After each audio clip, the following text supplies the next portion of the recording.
Bagaimana membaca pengakuan Ketua KPK Agus Raharjo soal Jokowi dan upaya pemberantasan korupsi? Kita bahas bersama Koordinator ICW Agus Sunaryanto. Sebelumnya kami juga sudah berupaya menghadirkan pihak dari kantor staf kepresidenan untuk hadir namun berhalangan. Pak Agus, selamat petang. Selamat petang, Mbak. Pak Agus Raharjo ini kan sebut Jokowi itu pernah meminta penghentian kasus IKTP. Apa arti pernyataan dari mantan Ketua KPK ini?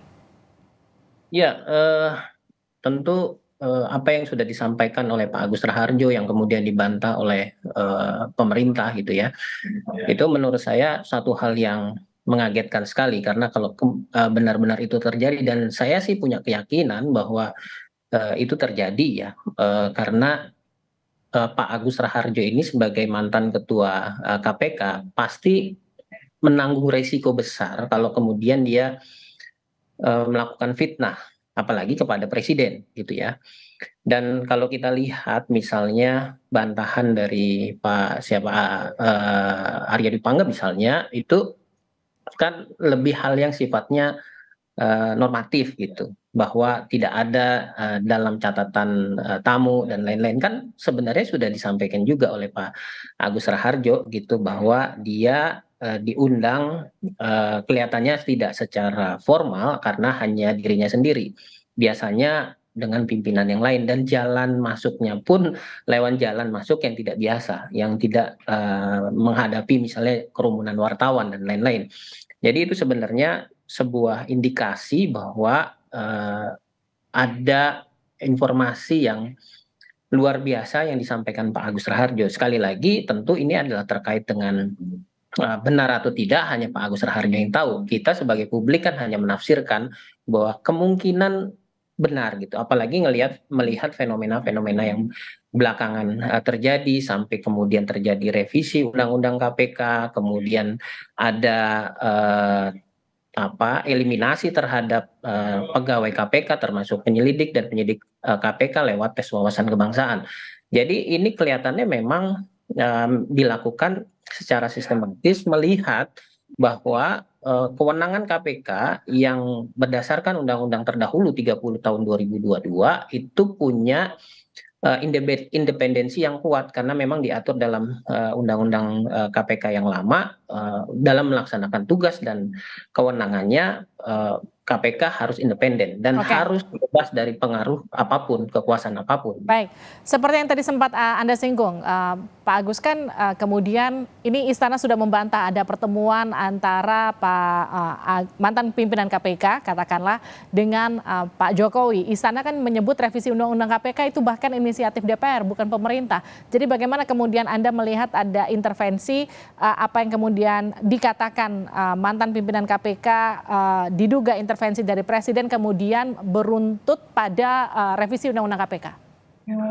Dalam proses pembahasan undang-undang itu pasti ada kesiapan dari kedua belah pihak, walaupun itu adalah inisiatif dari DPR. Kalau pemerintahnya punya komitmen kuat terhadap pemberantasan korupsi, dia bisa saja bertarung di dalam atau bahkan menolak tidak melakukan pembahasan. Saya berikan contoh, misalnya rencana undang-undang perampasan aset yang itu bahkan sudah dibahas, sudah keluar surpresnya dari Presiden Jokowi untuk kemudian disampaikan ke DPR, ya sampai saat ini tidak ada pembahasan karena memang ada resistensi dari DPR sendiri untuk tidak membahas. Jadi saya pikir bukan soal ini inisiatif siapa, ini mau dibahas bersama atau tidak, dan pada prakteknya kan itu dibahas bersama dan lahirnya Undang-Undang 19 2019 itu gitu, yang bahkan menurut KPK ada sekitar 26 pasal yang melemahkan KPK, walaupun kemudian diajukan ke Mahkamah Konstitusi yang disetujui hanya setengah, mungkin hanya sekitar 5 pasal gitu.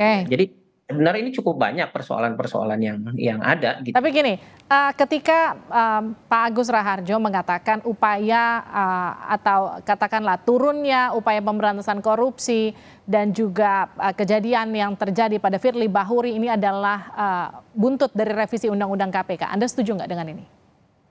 kami sangat setuju sekali dengan situasi tersebut dan kami sih melihatnya ya ini karena Pak Jokowi tidak lagi punya komitmen terhadap pemberantasan korupsi. Dia mungkin punya komitmen pemberantasan korupsi pada periode pertama saja. Ketika bicara di periode kedua, dia sudah menjelaskan bahwa saya tidak punya beban lagi. Yang kami pahami belakangan setelah Pak Jokowi menyatakan tidak punya beban lagi adalah ya tidak lagi punya beban bahkan terhadap KPK gitu. Yang punya komitmen Pak Jokowi lebih pada pembangunan infrastruktur, kemudian pembangunan IKN gitu ya, bagaimana proses-proses atau ambisi yang dilakukan Pak Jokowi ini tidak terganggu dengan kegaduhan yang dianggap kegaduhan mungkin dari yang dilakukan oleh KPK sehingga ya harusnya KPK memang harus bisa ditaklukkan menurut saya seperti itu.